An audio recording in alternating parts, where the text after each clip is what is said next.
Hey guys, Ryden here, and welcome to my video on combo traits. If you don't know how the basic combo structure of Killer Instinct works, I do not recommend continuing with this video. If the words linker, auto double, manual, ender, if they all mean nothing to you, then I would go and complete this game's tutorial, or check out some videos on the basics of the game. So, what are combo traits exactly? Combo traits are little things that every character has that allows them to augment the structure of a basic combo in KI. Basic combo being opener, auto double, linker, auto double, ender. That's how I see it, at least. That's how I prefer my main combo. Anyway, Jago's is called Around the World. He can cancel auto doubles into another auto double with descending strength continuously. For example, heavy, medium to light, and then light to heavy. So what does that mean? That means that normally you cannot, of course, go auto double, auto double, auto double. I'm mashing medium right now, nothing's coming out. But with his trait Around the World, as long as it's in descending strength, he can throw out as many auto doubles as he wants until the combo just fizzes out or you decide to end it. And this goes all the way around, so if you get all the way from heavy to light, you have to go back to heavy again. And so forth. This can be started on any strength of auto double, so you can start it on medium. And you can also start it on light. Oops. You can also start it on light. There we go, I'm messing everything up right now. There we go. So, what exactly is the perk to this? Let me activate my instinct so I can show you, because I just gained so much instinct in that example, and I can't show you. Well, normally, this is kind of predictable. The heavy, medium, light over and over and over again, people can tell what you're going to do next. It's going to make it easy to break. But during a lockout, it's great because it adds a decent amount of damage to your combo just being able to do that simply. And every time you complete a loop of 3 of them, if you look at the instinct meter, we gain 15% of our instinct. So, doing 2 loops will gain you 30% of your instinct meter. So, that's the most wonderful part about Jago's combo trait. It's really, really useful on lockouts. I would not recommend just depending on it, though, for every combo. It's not going to end well. It's easily breakable, and just use it during a lockout. That's how I recommend it. Alright, on to our next character. Next up is Saberwolf with his combo trait, Rapid Doubles. So what that means is that Saberwolf can cancel any auto double into another auto double of the same strength. So, let's say, for example, I just jump in heavy kick and I keep mashing heavy kick auto double. See what I get. See that? Combo just goes on and on and on. I didn't actually end it there, so I only did 18%. So, and you can do the same thing with any strength, punches or kicks, as long as you do not change up the strength. You can still do a heavy ender, of course, because that's really the only way to end the combo. But during mid-combo, you cannot change the strength at all. If I start hitting light, no, combo just ends. So, what's the usefulness for this? The usefulness is on lockout, kind of like Jago, except even more so. Because Jago's Around the World, I can kind of see just working mid-combo, even if it's just one string of it. When you start this, you can't end it anywhere. So if you do get them on lockout, you can easily get around 50% damage. If I cannot screw up my combo completely by not ending it early enough. I don't play enough Saberwolf. There we go. 58% damage. I probably could have gotten more hits in, too. So, that's insanity. I didn't even throw in shadow moves, and if I did that, I couldn't even imagine the damage output I'd get. So, on lockout, that's what makes Saberwolf so scary to lock out on, is because he can just drain your health consistently. So, I'd call his combo trait pretty damn useful. On to the next person. Now we have the Ice Christ himself, Glacius. Now, Glacius' combo trait, you've probably already used it if you're a Glacius player, and you didn't even know it was his combo trait. But his combo trait is called ranged doubles, and what that means is Glacius can perform ranged auto doubles off of any ranged opener, including Ice Lance and Shatter, allowing him to combo from any distance. So in case you don't know which moves are Ice Lance and Shatter, Ice Lance is forward medium punch. He can combo off of that. Sounds insane, right? If you're a Glacius player, you're probably like, yeah, I know. Even beginner Glacius players usually do figure this out. And with his other move, Shatter, which is quarter circle forward punch, can combo from this range. With his medium one, he can combo too. And with his heavy one, he can combo all the way from over here. So how essential is this to Glacius? Let's put it this way. I don't think Glacius would be a viable character without some of the moves that he has. So yeah, that's Glacius' combo trait. Use it all the time when you're not being annoying with this. So next up we have Thunder, and his combo trait, which is called Throw Linkers.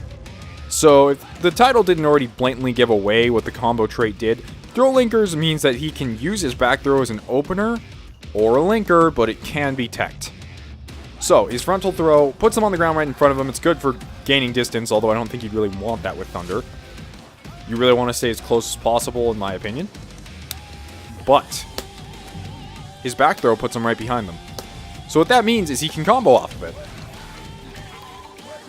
And it has its downsides. It has a lot of downsides, actually. And also, you can use it as a linker. So if I'm smart enough and good enough, there we go. After a pair of auto doubles, you can just hold the same input for back throw and get it as a linker. Now, is this useful? It is useful. I would not use it every combo. Definitely, I would not use it every combo, because just by using it mid-combo,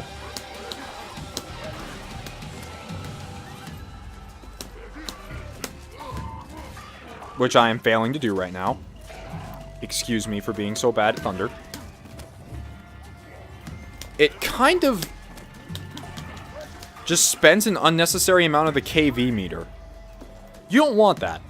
You do not want your combo to end early because you spent your time doing this. But what it is useful for is, say, Thunder is in the corner, and you manage to... Whoops. You manage to just jump up, get a heavy kick, and start comboing out of the corner. But you're like, no, I want him to be in the corner. So you combo towards the corner.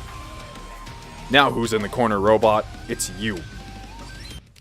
Now, since I can't actually show you guys Shadow Jago because I don't own him, his combo trait is cleverly dubbed Around the Underworld. He can cancel any auto double into any other auto double as long as the strengths are different.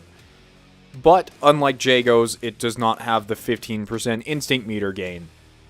It's pretty similar, it's just less structured and without the instinct gain. Next up we have Samira, one of my personal favorite characters. Samira can jump cancel her enders and throws to continue comboing an opponent in the air. This combo trait is called air combos, so pretty simple.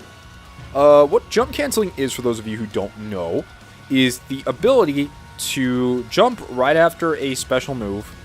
Normally a special move, I think it can be considered anything. But in this case, it's her throw. So she can follow her opponent in the air after a throw, or after an ender. So why is this important? Why is this useful? Well, Samira has some pretty cool stuff she can do in the air. I'm not sure what the optimal stuff is, but I'm just going to show you what I tried to figure out on my own. So their back throw.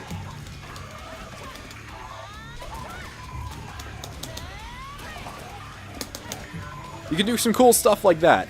Even though it was 2 shadow meters for only 30%, I'm sure there's some more optimal combos that you could have go on, but I don't know them. So it's something pretty cool you can mess around with, and it's very useful in combat for mix-ups. Some of her specialties is she's just great air mobility with her double jump. Her Salty Sade, I think it's pronounced. She has a lot of cool stuff in Season 3. And this combo trait just tops it off. I'm not going to say there's any specific use for it other than just getting some combos done.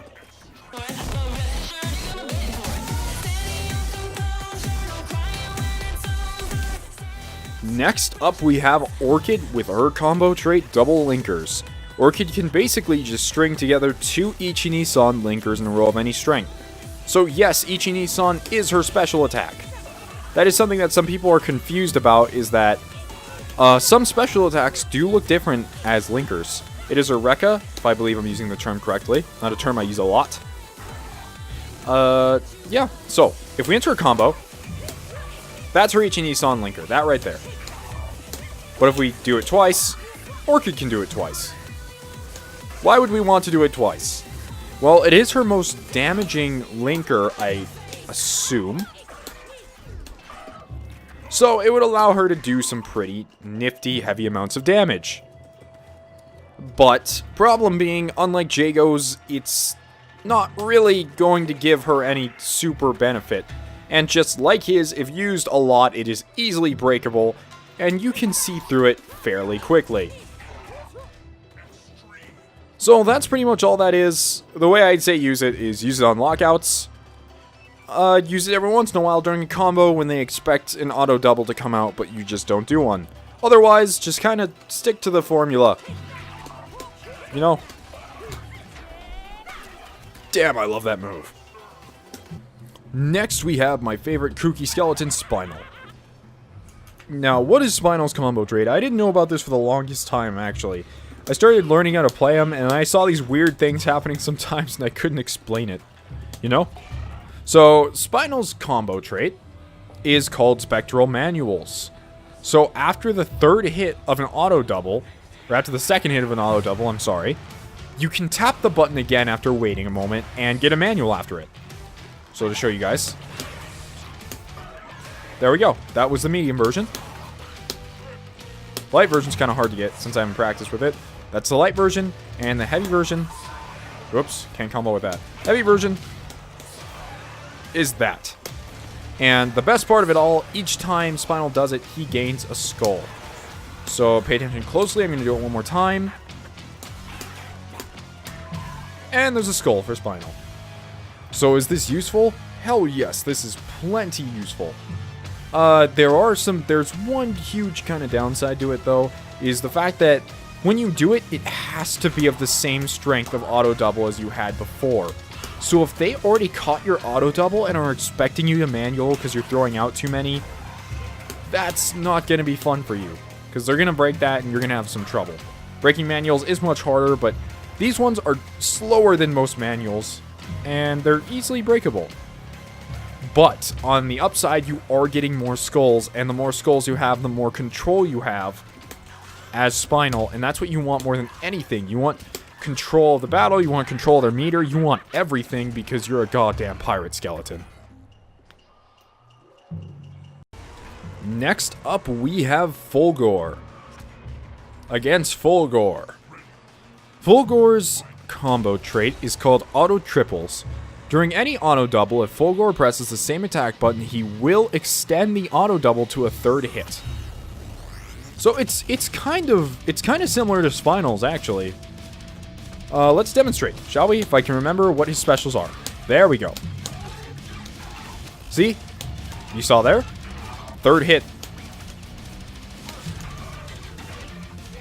Can do it with any strength, of course. So, that's all it is. It's a third hit. It's useful for when they're on lockout, and it allows you also to throw them off if they're expecting you to change strengths with linkers. Aside from that, it's very simple. So I hope you did enjoy this video. I actually don't have a whole lot to say about Gore's trait. It's cool, but, you know. I do hope you enjoyed the video. I plan on doing one for Season 2 and Season 3 when all the characters are out for Season 3. And if you have any suggestions or critique on the characters, as I said, I'm not an absolute expert on the game. But I want to get some basic mechanics out of the way for new players so that way they can get straight into the game and have tons of fun, because this game is tons of fun. So once again, if you have any suggestions or things in the comments, I will be waiting. and I will definitely always look at what you have to say. Thank you for watching and have a wonderful day. Riding out.